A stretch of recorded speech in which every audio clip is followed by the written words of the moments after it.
प्यारे बच्चों, कोविड-19 के कारण इस समय आपका विद्यालय आना स्थगित है। ऐसे में आपकी पढ़ाई निरंतर जारी रहे, इसीलिए हम लेकर आए हैं डिजी साथ कार्यक्रम। इसके माध्यम से आप प्रत्येक दिन सोमवार से शुक्रवार तक पूर्वाह्न 10 से 12 तथा अपराह्न 1 से 2 बजे तक अपनी अपनी कक्षाओं के अनुरूप कार्यक्रम देख सकेंगे। अब पढ़ाई नहीं रुकेगी। स्कूली शिक्षा एवं साक्षरता विभाग झारखंड।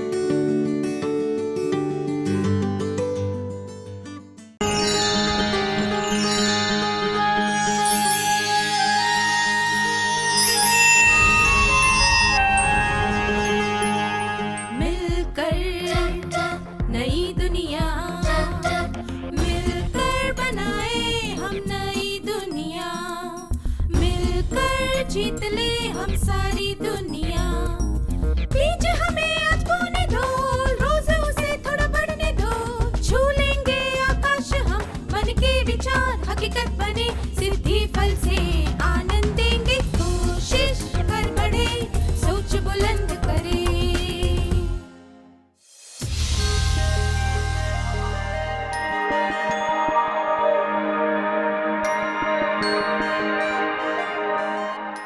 नमस्ते छात्रों, आशा है आपका दिन अच्छा था। आज के सत्र की शुरुआत करने के लिए मैं आपको कुछ चित्र दिखाऊंगा। आपको इन्हें ध्यान से देखना है। मुझे यकीन है कि आप पहचान गए होंगे कि ये किस चीज के बारे में है। क्या आप में से कोई खड़े होकर बता सकता है कि इन सब चित्रों में क्या समानता है?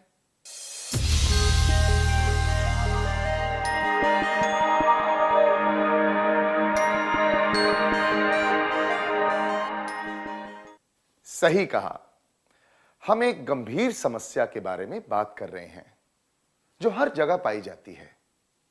धौंस जमाना और धमकी देना। धौंस और धमकी का मतलब क्या होता है? कुछ लोग ऐसे ही मजा लेने के लिए धमकी देते हैं या धौंस जमाते हैं। वे अपनी ताकत का इस्तेमाल करके किसी दूसरे व्यक्ति को धमकाते या उसका मजाक उड़ाते हैं। आइए फिर से कहें, कुछ लोग ऐसे ही मजा लेने के लिए धमकी देते हैं या धौंस जमाते हैं। वे अपनी ताकत का इस्तेमाल करके किसी दूसरे व्यक्ति को धमकाते या उसका मजाक उड़ाते हैं।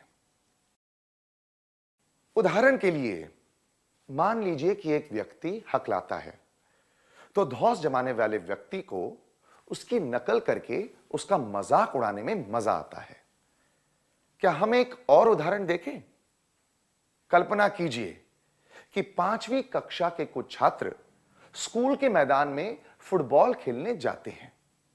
तभी 10वीं कक्षा के छात्र भी वहां खेलने आ जाते हैं। वे उन्हें कहते हैं कि फुटबॉल हमारे जैसे बड़े लोगों का खेल है, यहां से भाग जाओ और जाकर लुक्का छिपी खेलो।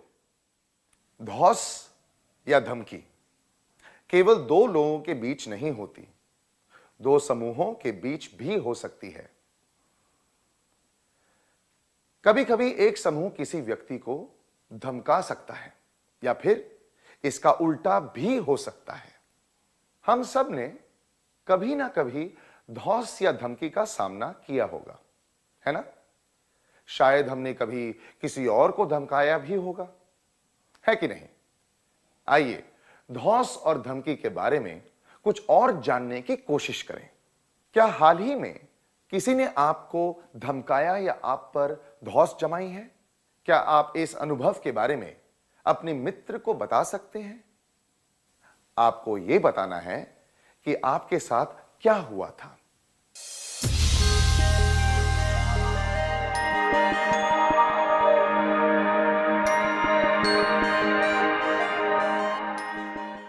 धन्यवाद।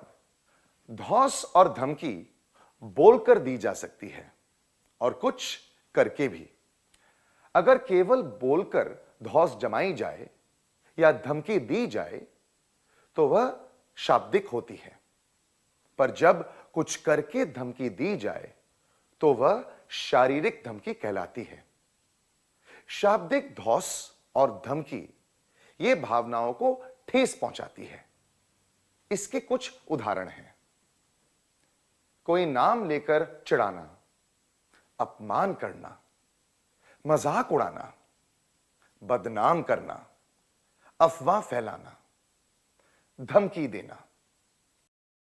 शारीरिक धमकी से चोट लग सकती है, दुख पहुंचता है और किसी की संपत्ति को नुकसान भी हो सकता है। क्या हम इसके कुछ उदाहरण देखें? अब स्क्रीन पर एक तालिका दिखाई जाएगी। तालिका की एक तरफ धौंस और धमकी के प्रकार होंगे और दूसरी तरफ उसके प्रभाव होंगे। अगर केवल मन पर उसका प्रभाव पड़ता हो तो आपको मन कहना है। अगर मन और संपत्ति पर उसका प्रभाव पड़ता हो तो आपको मन और संपत्ति कहना है। आशा है कि अब आप समझ गए होंगे। क्या आप तैयार हैं? धौंस और धमकी के प्रकार। शरीर पर, मन पर, संपत्ति पर। किसी चीज से मारना, घूसा मारना, झगड़ना, क्रोध में जोर जोर से कुछ कहना, किसी को खरोचना, चिकोटी काटना, किसी को लात मारना, धक्का देना, अलग करना, बाहर निकालना, छीनना, चीजें तोड़ना।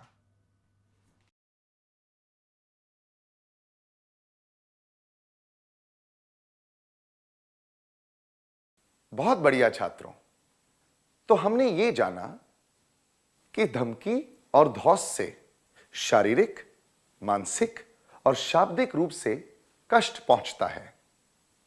आइए अब जाने कि सताए हुए व्यक्ति पर इसका क्या असर पड़ता है। जब किसी ने आपको धमकाया या धौंस जमाई तो आपको कैसा लगा? आपको इस भावना से संबंधित शब्द एक कागज पर लिखने हैं।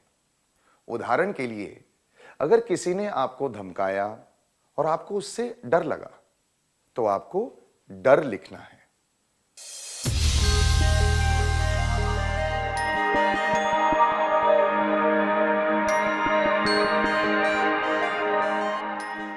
अपनी भावनाएं खुलकर बताने के लिए धन्यवाद। आपको बहुत दुख पहुंचा होगा। हमने अपने जीवन में धौंस और धमकी से जुड़ी कई घटनाओं के बारे में सुना और पढ़ा है।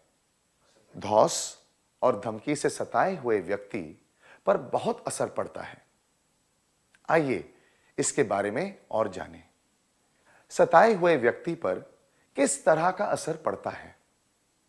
गहरी उदासी, डर, अकेलापन, चिंता, आत्मसम्मान की कमी, शारीरिक बीमारियां, आत्महत्या करने के विचार। आमतौर पर हम धौंस और धमकी पर ज्यादा ध्यान नहीं देते, पर कभी-कभी इसका असर हमेशा के लिए रह जाता है। कभी-कभी कुछ बच्चे स्कूल जाने से डरते हैं या किसी से बात नहीं करना चाहते। कुछ बच्चों को लगता है कि कोई उन्हें अपने साथ नहीं रखना चाहता। इस वजह से वे चिंतित और परेशान रह सकते हैं। इससे उनका आत्मविश्वास कम हो सकता है। इससे उनकी सेहत पर भी असर पड़ सकता है, जैसे कि बार-बार सिर दर्द होना या फिर कोई और तकलीफ। संवेदनशील व्यक्ति गहरी उदासी का शिकार बन सकते हैं। कुछ लोगों के मन में आत्महत्या करने के विचार भी आ सकते हैं। तो हमने जाना कि सताए हुए व्यक्ति पर किस तरह के प्रभाव पड़ सकते हैं। लोग दूसरों को धौंस या धमकी क्यों देते हैं? इसके कई कारण हैं। आइए यह जानने के लिए हम एक परिस्थिति पर ध्यान दें। निशा और मान्या अच्छे दोस्त हैं। वे दोनों बहुत अच्छा भाषण देते हैं। उन्होंने स्कूल में और स्कूल के बाहर बहुत प्रतियोगिताएं जीती हैं। अनीता में ये कौशल नहीं है, इसलिए वह दोनों को बातूनी कहकर चिढ़ाती हैं। कुछ लोगों को यह सुनकर मजा आता है, इसलिए वे अनीता को उकसाते हैं ताकि वह निशा और मान्या को चिढ़ाए। अनीता निशा और मान्या को धमकाती है कि अगर उन्होंने चिढ़ाने वाली बात शिक्षिका को कही तो वह उन्हें पीटेगी। एक दिन एक प्रतियोगिता में मान्या निशा से हार जाती है। फिर मान्या भी अनीता के साथ निशा का मजाक उड़ाने लगती है, पर निशा उनकी बात पर ध्यान नहीं देती। इस उदाहरण से क्या आप समझ पाएं कि धमकी और धौंस की शुरुआत कैसे होती है? क्या हम उन कारणों की सूची बनाएं जिनकी वजह से धमकी और धौंस की शुरुआत होती है? खुद को दूसरों से कम समझना, लोगों के बीच में जो अंतर या भेदभाव होते हैं उन्हें स्वीकार न कर पाना, ऐसा मानना कि धौंस और धमकी देने में मजा आता है। दूसरों का ध्यान खींचना, जो लोग धौंस और धमकी देते हैं उनकी नकल उतारने की चाह, अपनी ताकत दिखाने की इच्छा रखना। ईर्ष्या, धौंस और धमकी देने में दूसरों का साथ देना, किसी की धमकी या धौंस का शिकार होना। कुछ लोगों को दूसरों का ध्यान खींचना अच्छा लगता है। कुछ लोगों को यह लगता है कि धौंस और धमकी देने से वे ताकतवर दिखेंगे।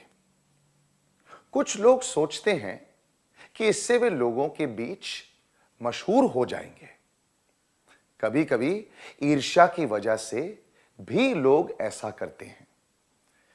जब वे किसी के पास कोई अच्छी चीज देखते हैं, जैसे कि पेन या पेंसिल, तो वो जबरदस्ती उसे पाना चाहते हैं।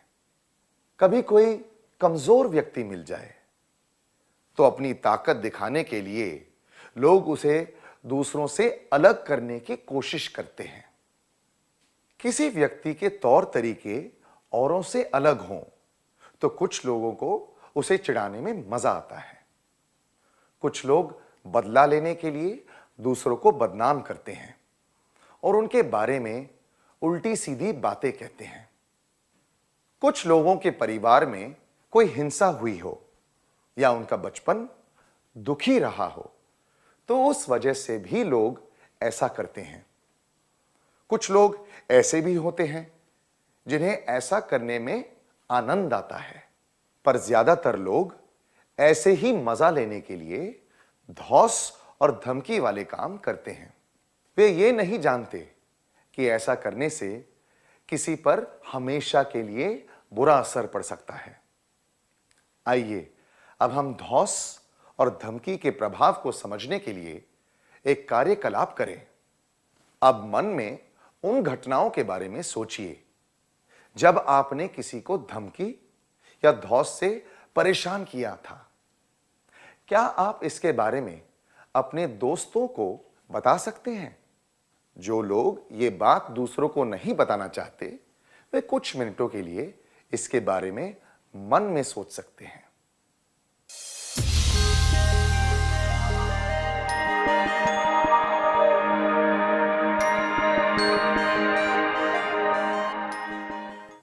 अपने अनुभवों के बारे में खुलकर बताने के लिए धन्यवाद। धौंस और धमकी वाले काम दो धारी तलवार की तरह होते हैं। इससे धौंस जमाने वाले और धौंस सहने वाले व्यक्ति दोनों पर नकारात्मक असर पड़ता है। ऐसा देखा गया है कि अगर बचपन में लोग धौंस और धमकी वाले कामों से जुड़ जाते हैं तो बड़े होकर उनका व्यवहार गुस्सैल और गैर कानूनी होने लगता है। अगर इसका असर सब पर पड़ता है तो क्या ऐसा करना चाहिए? बिल्कुल भी नहीं। हमें धौंस और धमकी को रोकने के लिए क्या करना चाहिए? आइए हम एक गीत सुने जिसमें बताया गया है कि हमें क्या करना चाहिए। कृपया खड़े हो जाइए।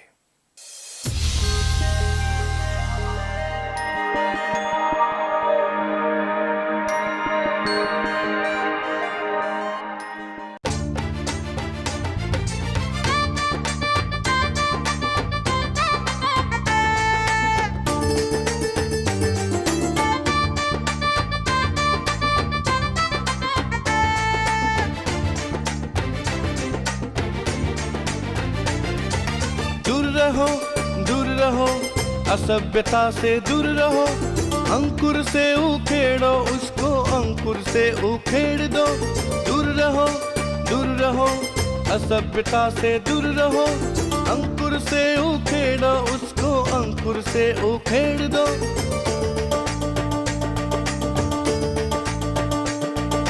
शब्द और कार्य से दूसरों की भावना को ठेस न पहुंचा के असभ्यता से दूर रहो।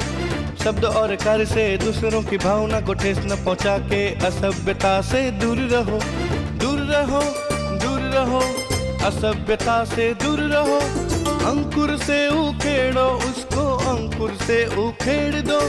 दूर रहो, असभ्यता से दूर रहो, अंकुर से उखेड़ो उसको, अंकुर से उखेड़ दो।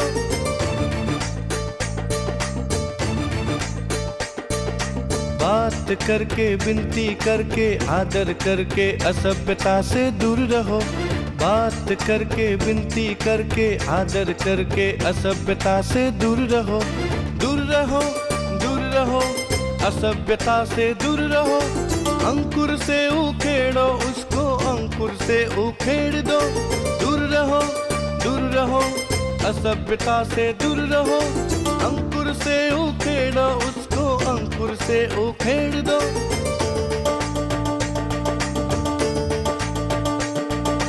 विनम्र बन के ध्यान लगा के परिणाम सोचकर असभ्यता से दूर रहो। विनम्र बन के ध्यान लगा के परिणाम सोचकर असभ्यता से दूर रहो। दूर रहो, असभ्यता से दूर रहो, अंकुर से उखेड़ो उसको, अंकुर से उखेड़ दो। दूर रहो, असभ्यता से दूर रहो, अंकुर से उखेड़ो उसको, अंकुर से उखेड़ दो।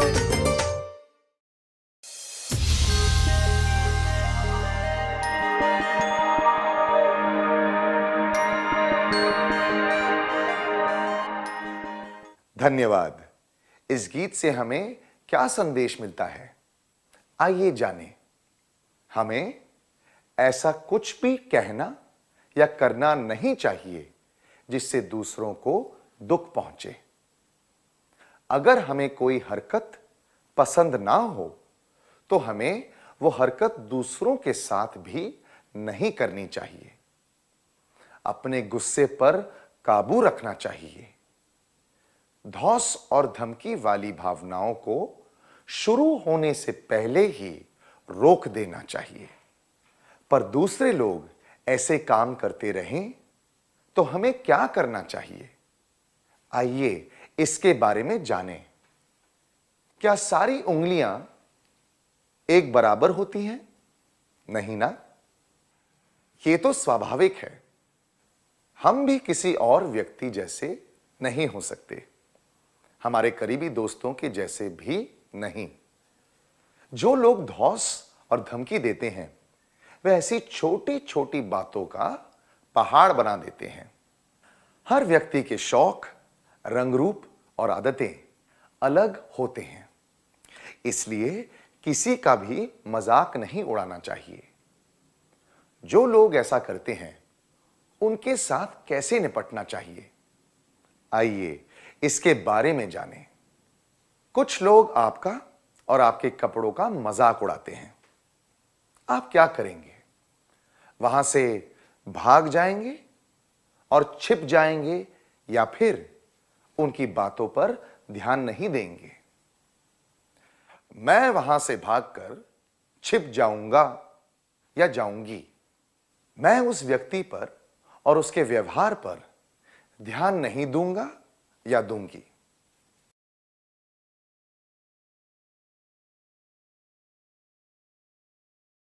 धौंस और धमकी से निपटना मुश्किल होता है, पर आपको यह याद रखना है कि परेशानी का कारण आप नहीं हैं, धौंस जमाने वाला व्यक्ति है। सुरक्षित महसूस करना आपका अधिकार है। ज्यादातर घटनाओं में धौंस जमाने वाले व्यक्ति पर ध्यान न देना ठीक रहता है। जब सामने वाला कमजोर पड़ जाता है तो इससे धौंस जमाने वाले व्यक्ति को ताकत मिलती है, पर आप उस पर ध्यान ही ना दें तो वो आपको परेशान करने का प्रयास छोड़ देगा। उदाहरण के लिए, राजेंद्र थोड़ा मोटा है, इसलिए उसके दोस्त उसे राजन लड्डू कहकर बुलाते हैं। उसे यह बात अच्छी नहीं लगती, पर बाद में उसने उन पर ध्यान देना छोड़ दिया। तब उन्होंने भी राजेंद्र को उस नाम से चिढ़ाना छोड़ दिया। हमें किसी भी धौंस और धमकी पर और धौंस जमाने वाले पर ध्यान नहीं देना चाहिए। फिर से कहिए, हमें किसी भी धौंस और धमकी पर और धौंस जमाने वाले पर ध्यान नहीं देना चाहिए। आपके ध्यान न देने के बावजूद अगर कोई व्यक्ति धौंस जमाता रहे तो आपको क्या करना चाहिए? क्या आप उसका मुकाबला करेंगे या फिर किसी समूह में शामिल होकर उससे बचने की कोशिश करेंगे? मैं उसका मुकाबला करूंगा या करूंगी। मैं किसी समूह में शामिल होकर उससे बचने की कोशिश करूंगी या करूंगा। आमतौर पर धौंस जमाने वाले लोग ऐसे लोगों को परेशान नहीं करते जो किसी समूह में हो। वे छोटे उम्र के लोगों को परेशान करते हैं जो अकेले घूम रहे हों या फिर नई जगह पर हो। अगर हम एक समूह में अपने दोस्तों के साथ हों तो धौंस जमाने वाले व्यक्ति शायद हम तक पहुंचने की कोशिश ना करें। क्या अब हम एक कार्यकलाप करें? कार्तिक अपनी नानी से मिलने जा रहा है। रास्ते में वो देखता है कि एक व्यक्ति दूर से किसी को धमका रहा है, तो व्यक्ति दौड़कर एक बस में चढ़ जाता है। कार्तिक देखता है कि धमकी देने वाला व्यक्ति उसकी तरफ आ रहा है। उसके डर से कार्तिक पास में खड़े कुछ लोगों के साथ जाकर खड़ा हो जाता है। क्या आप में से कुछ छात्र इसका अभिनय करके दिखा सकते हैं? कृपया स्वेच्छा से आगे आ जाएं।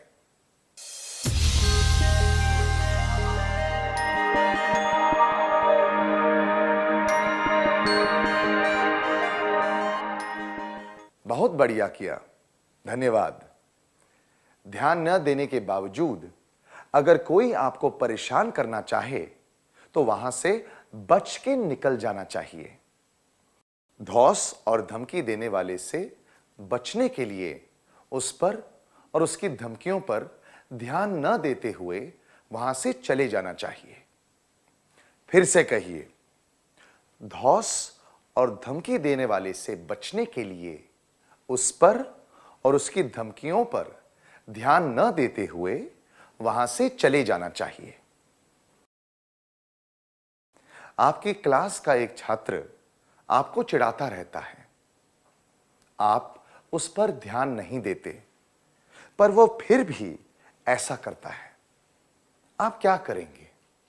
क्या आप उसे पीटेंगे या फिर दृढ़ता से उसे कहेंगे कि वह ऐसा ना करे? मैं उसे पीटूंगा या पीटूंगी। मैं दृढ़ता से उसे कहूंगा या कहूंगी कि वह ऐसा ना करे।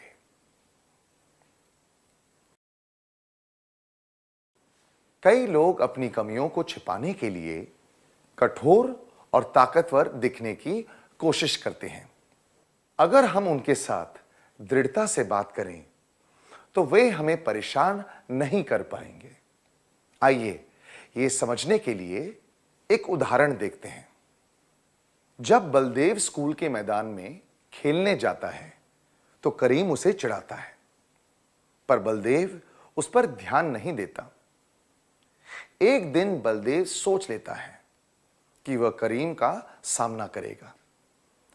जब करीम उसे छेड़ने और चिढ़ाने लगता है तो बलदेव उसके चेहरे के सामने जाकर दृढ़ता से कहता है, देखो, अगर तुमने ये सब बंद नहीं किया तो मैं शिक्षिका से शिकायत कर दूंगा।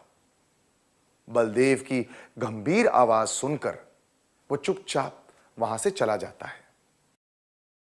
दूसरे शब्दों में कहें तो पहले हमें धमकी और धौंस पर ध्यान नहीं देना चाहिए, पर इससे बात न बने तो हमें धौंस जमाने वाले व्यक्ति को दृढ़ता से मना करना चाहिए।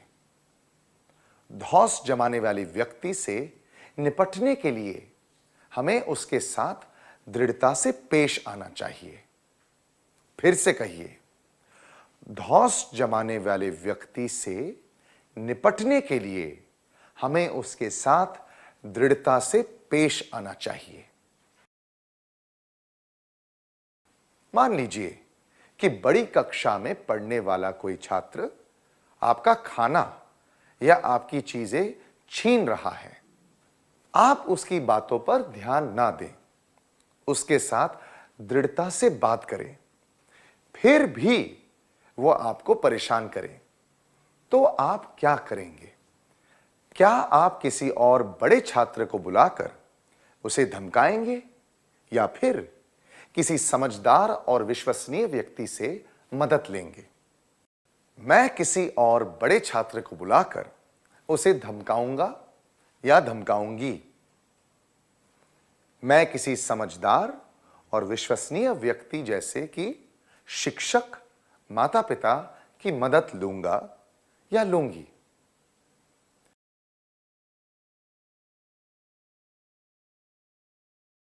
जब सारे तरीके अपनाने के बाद भी कोई आप पर धौंस जमाए तो बड़ों की मदद लेना ठीक रहता है। अगर आप अपनी परेशानी के बारे में बोलकर नहीं बता सकते तो उसे लिखकर समझाया जा सकता है। अगर आपको लगे कि बात बहुत गंभीर है तो आप पुलिस की मदद भी ले सकते हैं। किसी और छात्र को बुलाकर दूसरों को धमकाना उचित नहीं होगा। ऐसा करने से जरूरी नहीं है कि दूसरा व्यक्ति आपको परेशान करना बंद कर दे। धमकी और धौंस से निपटने के लिए किसी और को धमकी देना उचित नहीं होगा। इससे समस्या और बढ़ सकती है। इसलिए बड़ों की मदद लेना ही सबसे अच्छा होता है। धौंस जमाने वाले व्यक्ति से निपटने के लिए हमें बड़ों की मदद लेनी चाहिए जिन पर हमें विश्वास हो। आइए फिर से कहें, धौंस जमाने वाले व्यक्ति से निपटने के लिए हमें बड़ों की मदद लेनी चाहिए जिन पर हमें विश्वास हो। तो अब आप समझ गए होंगे कि किसी व्यक्ति या समूह द्वारा दी गई धमकी और धौंस से कैसे निपटना चाहिए। क्या आप में से कोई छात्र धौंस से निपटने के तरीकों को एक बार दोहराएगा?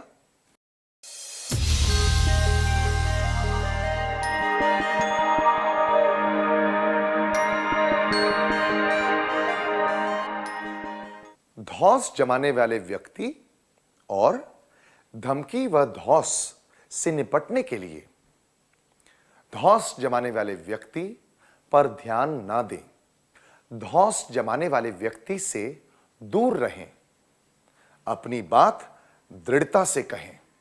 धमकी और धौंस ना रुके तो किसी जिम्मेदार और विश्वसनीय व्यक्ति से मदद लें। क्या अब हम एक शपथ लें? कृपया खड़े हो जाएं।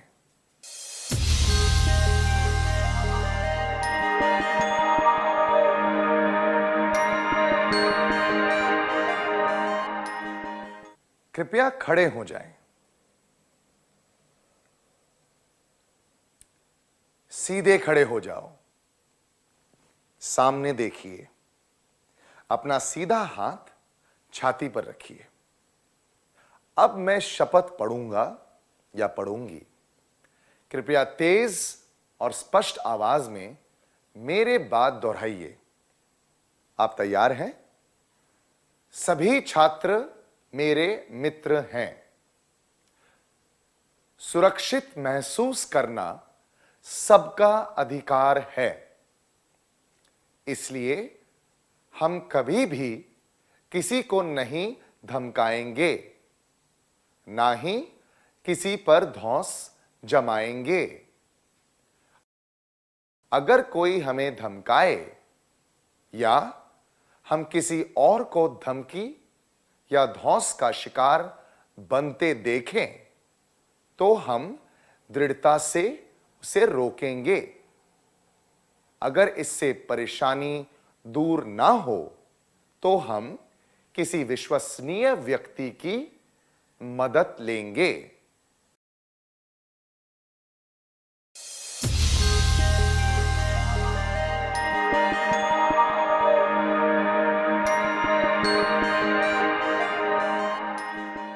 मुझे यकीन है कि शपथ लेने के बाद आप में से कोई भी व्यक्ति धमकी और धौंस से जुड़ी हरकत नहीं करेगा। क्या हम आज के सत्र का सार संक्षेप कर लें?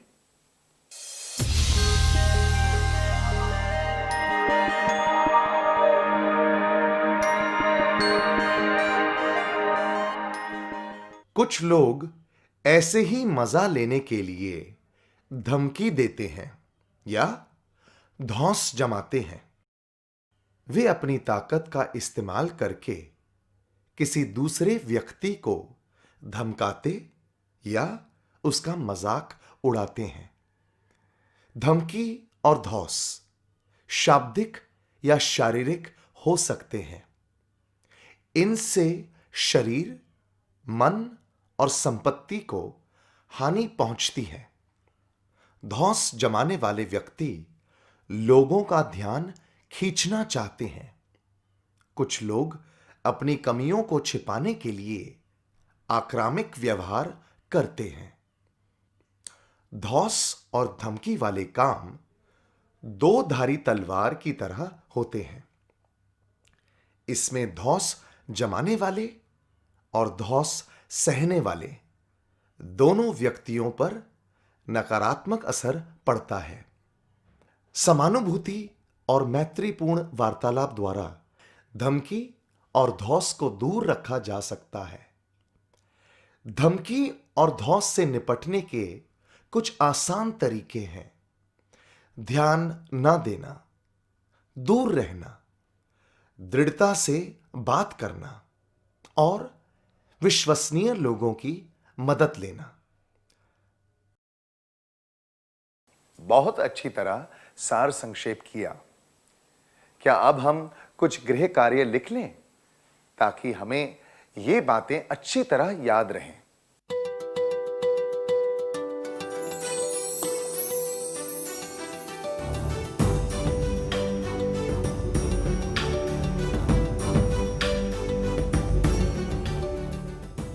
प्रश्न 1। आपके दोस्त आपको उकसा रहे हैं कि आप क्लास में आए एक नए छात्र को चिढ़ाएं। आप क्या करेंगे? जवाब: मैं अपने दोस्तों से कहूंगा या कहूंगी कि ये गलत है। मैं उसे चिढ़ाने से मना कर दूंगा या दूंगी। मैं अपने दोस्तों के साथ उसे चिढ़ाऊंगा या चिढ़ाऊंगी। प्रश्न 2। आपके एक दोस्त को भूलने की आदत है, इसलिए आपके दूसरे दोस्त उसे चिढ़ाते हैं। आप क्या करेंगे? जवाब: मैं चुपचाप बैठा रहूंगा या रहूंगी। मैं अपने दोस्तों को चेतावनी दूंगा या दूंगी कि उन्हें ऐसा नहीं करना चाहिए। मैं अपने दोस्तों के साथ उसे चिढ़ाऊंगा या चिढ़ाऊंगी। प्रश्न 3, स्कूल के बड़े छात्र रोज आपके खाने का डिब्बा छीनकर ले जाते हैं। आपके मना करने पर भी वे ऐसा करते हैं।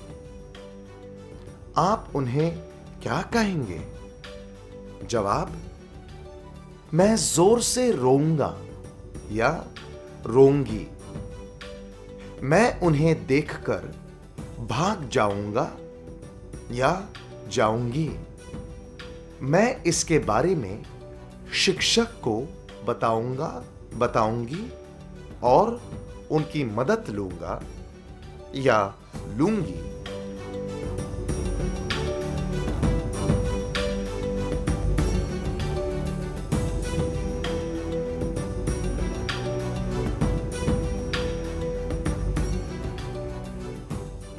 आपको इन सब प्रश्नों के उचित उत्तर चुनकर लाने हैं।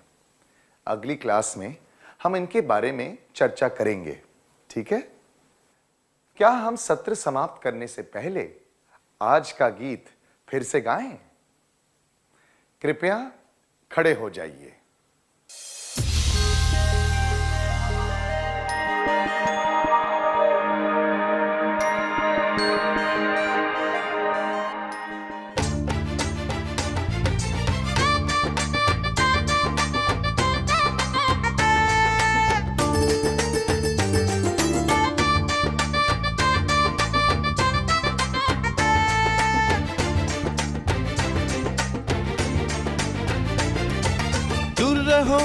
दूर रहो, असभ्यता से दूर रहो।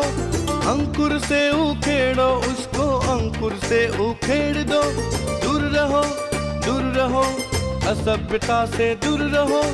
अंकुर से उखेड़ो उसको, अंकुर से उखेड़ दो।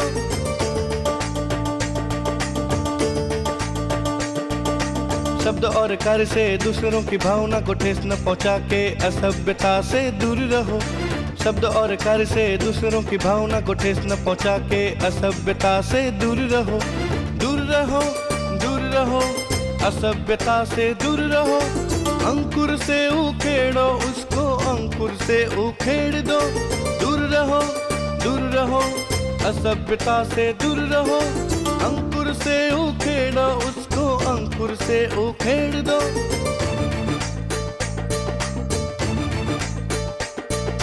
बात करके, विनती करके, आदर करके असभ्यता से दूर रहो। बात करके, विनती करके, आदर करके असभ्यता से दूर रहो। दूर रहो, असभ्यता से दूर रहो। अंकुर से उखेड़ो उसको, अंकुर से उखेड़ दो। दूर रहो, असभ्यता से दूर रहो। अंकुर से उखेड़ो उसको, अंकुर से उखेड़ दो।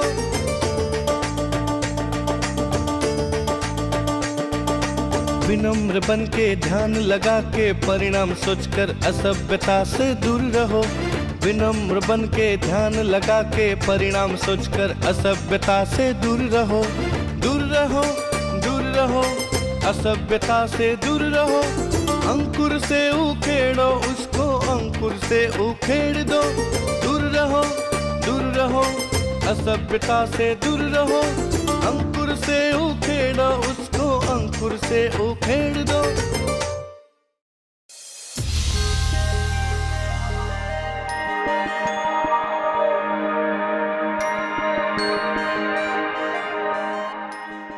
धन्यवाद। नमस्ते छात्रों, फिर मिलेंगे। इस प्रसारण से संबंधित सुझाव, अपने प्रश्न इत्यादि आप हमें jcerg@gmail.com तथा टोल फ्री नंबर 1800 5728 585 पर संपर्क कर सकते हैं।